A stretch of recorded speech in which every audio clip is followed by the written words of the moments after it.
অন্নপূর্ণা ভান্ডার চালু হলো এবং আপনারা অন্নপূর্ণা ভান্ডারের মাধ্যমে মাসে ৩,০০০ টাকা করে পাবেন।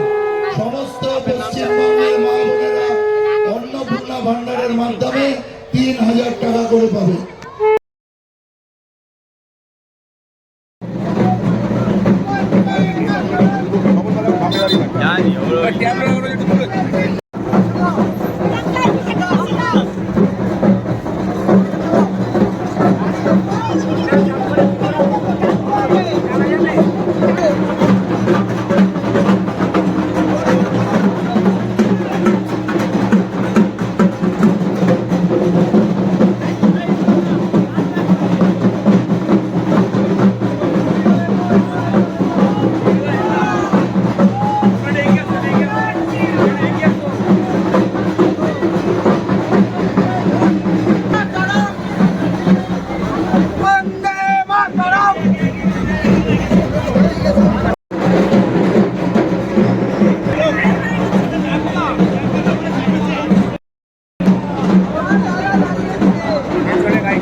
নববর্ষের ইয়েতে মিছিল কতটা সফল হয়েছে, কতটা মনে হচ্ছে যে জয়ের ব্যাপারে?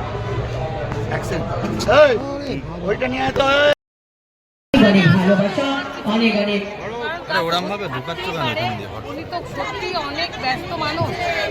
সকলকে অনুরোধ করব 5 নম্বর বোতাম টিপে 29 তারিখ সুবিধাকে বিপুল ভোটে পদ্মফুল চিহ্নে ভোট দিয়ে জয়যুক্ত করুন। কি নাম আপনার? আমাদের শঙ্খনাথ যাত্রা। দেখুন, স্মৃতি ইরানি দিদির সাথে আমার ব্যক্তিগত সম্পর্কটা খুব সুন্দর।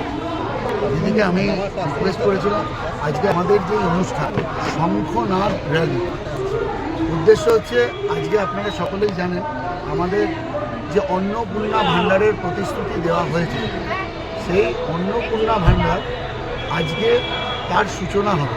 স্মৃতি ইরানিদি কলকাতা থেকে এই সূচনা করবেন, আর আমরা তার শুভ সূচনার একটা প্রভাব ফেরি করলাম আজকে পয়লা বৈশাখের দিন। যারা আমাদের বাংলার সংস্কৃতি বলে তাদের আমাদের দেখে শেখা উচিত বাংলার সংস্কৃতির ধারক বাহক করা।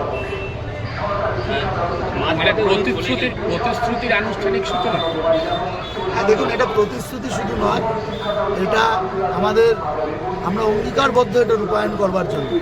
ভারতীয় জনতা পার্টি সরকারে এলে অবশ্যই এই প্রকল্প সব থেকে আগে চালু হবে। সেটা তো ইশতেহারেই জানিয়েছে। হ্যাঁ, আমরা ইশতেহারে জানিয়েছি তার সূচনা, ইশতেহারে তো জানিয়েছি তার শুভ সূচনাও আমরা পয়লা বৈশাখ, আজকে বাঙালির একটা বলা যায় খুব ঐতিহ্যের দিন, ভালোবাসার দিন, সেই দিনেই আমরা এটার সূচনা করব। ক্ষমতায় আসবেন এতটাই কনফিডেন্ট, যার কারণে এই সূচনা করতে হচ্ছে। হ্যাঁ, ক্ষমতায় আসবেন আপনারা কনফিডেন্ট? এটা তো আমরা দেয়াল লিখন করতেই পারছেন। আমার কি বলছে, আমরা শুধু ক্ষমতায় আসবো না, বিপুলভাবে ক্ষমতায় আসবো, সেই দেয়াল লিখন স্পষ্ট। তৃণমূল অভিযোগ করছে এই অন্নপূর্ণা ভাণ্ডার অন্য জায়গায় সেটা এখনো চালু করতে পারেনি, এখনো থমকে গেছে। সেই জায়গায় লক্ষ্মী ভাণ্ডার অনেক বেশি অ্যাক্টিভ এবং লক্ষ্মী ভাণ্ডার মানুষ পেয়েছে। এটার জন্য অনেক টার্মস কন্ডিশন দিচ্ছেন। দেখুন, আমরা শুধুমাত্র ভোট পাওয়ার জন্য আমরা কোনো প্রকল্প করি। আমরা যে প্রকল্প যেখানে সারা ভারতবর্ষের জন্য ভারতীয় জনতা পার্টি অনেক প্রকল্প চালাচ্ছে, সব জায়গাতেই একবার নজর দিয়ে দেখুন, সব জায়গাতেই সেই প্রকল্প বিপুল সাড়া ফেলেছে। আজকে এরা একটা স্টেটে চালাচ্ছে এবং গত মাসে ঠিক ভোটের জন্য 1000টা 1500 হয়, কিন্তু এ মাসে একটু খোঁজ নিয়ে দেখুন অধিকাংশই কেউ পায়নি। এবং এরা বুঝে গেছে যে আমাদের এইগুলো দিতে হবে না, তাই জন্যই ঠিক ভোট ঘোষণার আগের দিন দিদিমণি ডিএ ঘোষণা করলেন। তিনি জানেন তিনি দিতে পারবেন না, তবুও তিনি এটা ঘোষণা করলেন। আমরা ঘোষণার রাজনীতিতে বিশ্বাসী নই, আমরা রূপায়ণের রাজনীতিতে বিশ্বাসী। তাই আমরা